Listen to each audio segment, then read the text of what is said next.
فتح سورہ فتح کی آیت نمبر 2 میں جو نبی صلی اللہ علیہ وسلم کو کہا گیا جی کہ اللہ آپ کے اگلے پچھلے گناہ معاف کر دے گا، تو اس میں مختلف اس میں تفسیروں میں مختلف اس کے آتے ہیں.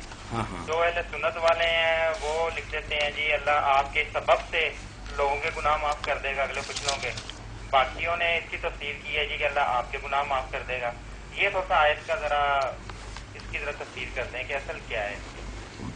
جو تفسیر کرتے ہیں نا کہ آپ کے سبب سے دوسروں کے گناہ بخشے گا، یہ تو میرے بھائی عربی زبان کے ساتھ ٹھٹھا ہے، بالکل تمسخر ہے. عبارت کا یہ معنی کیسے بن سکتا؟ من ذنبے کا، تیرا گناہ جو ہے، لفظ تو صاف ہے، یغفر لک اللہ، تاکہ اللہ تعالیٰ تیرے لیے بخش دے مات قدمہ، وہ پہلے سے گزرے ہوئے جو من ذنبے کے تیرے گناہ ہیں، وہ مات تخر، اور جو بعد کے من ذنبے کا تیرے گناہ. باقی گناہ ترجمہ جو میں نے آپ کے کہنے پر کر دیا، گناہ نہیں ترجمہ، نہ یہاں گناہ کی کوئی بات ہے، سوچنے کی بات. آپ دیکھیں پہلے کیا انعام کی بیان کیا کہ ہم تجھے فتح مبین دے رہے ہیں، تو اس کے ساتھ اگر کہا جائے کہ آپ نے پہلے پچھلے بہت گناہ دیے ہیں اس لیے آپ کو ہم یہ انعام دے رہے ہیں، اور آگے کہا جائے کہ تجھ پر نعمتیں پوری کریں گی، راہ راست پر تجھ کو چلاتے رہیں گے، مدد کریں گے. بے ایسے مجرم کی مدد کرنی چاہیے جس نے پہلے اور پچھلے بہت گناہ کیے. یہ علماء سوچے ہی نہیں کہ عبارت کیا ہے، اس کا ربط کیا ہے. کئی کئی صفحے سیاہ کر دیے، بات نہیں بنتی کہ ایک طرف سے اللہ 4 انعام بیان کر رہا کہ فتح مبین دی ہے، تجھ پر نعمتیں پوری کرے گا، صراط مستقیم پر چلاتا رہے گا جیسے اب تک چلاتا آ رہا ہے، اور تجھ کی ینصرک اللہ نصرا عزیزا، ایسی مدد کرے گا بے مثال کہ ساری دنیا پر تو غالب آ جائے گا. وہ گناہ تو ایک ہی ہوتے، اللہ کی نگاہ میں مردود ہو جاتا آدمی. آدم علیہ السلام سے ایک غلطی ہوئی، نکل جا جنت سے.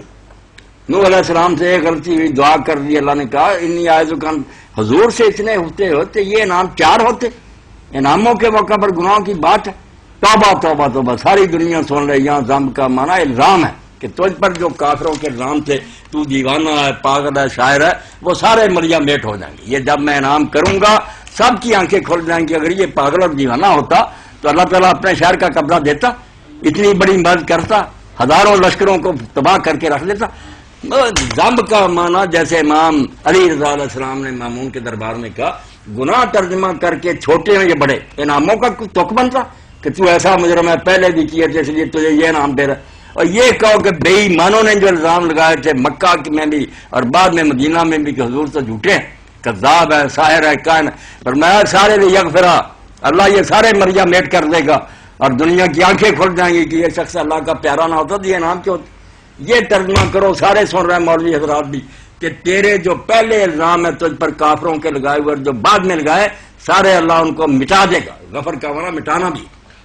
بات ہو رہی تھی کہ آپ کے پہلے اور پچھلے جو ہے نا الزام لوگوں کے لگائے، اللہ ان کو دور کر لے. آگے آتا ہے وَيَهْدِيَكَ صِرَاطًا مُسْتَقِيمًا. تو حزقیل میرا دوست ہی تھا عیسائی، اس نے کہا آپ کا نبی تو سیدھی راہ پر تھا ہی. اللہ کہتا میں تجھے سیدھی راہ جو ہے نا اس پر اس کو وہ دکھاؤں گا تجھے. تو ترجمے جو ہے انہوں نے ہمیں پھنسا رکھا. یاد رکھو جہاں ہدایت کا لفظ آیا اور آگے الہ ہو، وہاں ہوتا کہ ایک شخص ہدایت کو نہیں جانتا، بے خبر ہوتا، اس کو سیدھا راستہ بتانا. اور اگر الہ نہ ہو جیسے اہدنا الصراط المستقیم، کوئی ترجمہ نہ کرے کہ ہمیں سیدھی راہ دکھا، ہمیں سیدھی راہ پر چلا اور چلاتا رہ، توفیق دے حتیٰ کہ تیری بارگاہ تک ہم پہنچ جائیں. یہ چلانے کی بات ہوتی ہے. جب ہوگا انک لتہدی الی صراط مستقیم، اے پیغمبر تو سیدھی راہ کی طرف لوگوں کی رہنمائی کرتا ہے. وہاں لوگ دین نہیں جانتے، وہاں بتانی الہ. یہ یاد رکھیں پریپوزیشن جیسے پٹ آن پٹ آؤٹ ہوتا، اس سے فرق پڑ جاتا بڑا. تو یہاں یہ بات نہیں کہ ہدایت نہیں، ہدایت تو پہلے نبی ہے، اللہ کے رسول ہے. کہا کہ اللہ تعالیٰ جیسے اب تک سیدھی راہ پر آپ کو چلاتا آیا ہے، آپ کو چلاتا جائے گا اور آپ کامیابی کی منزل تک پہنچیں گے. چلو جزاکم اللہ خیرہ.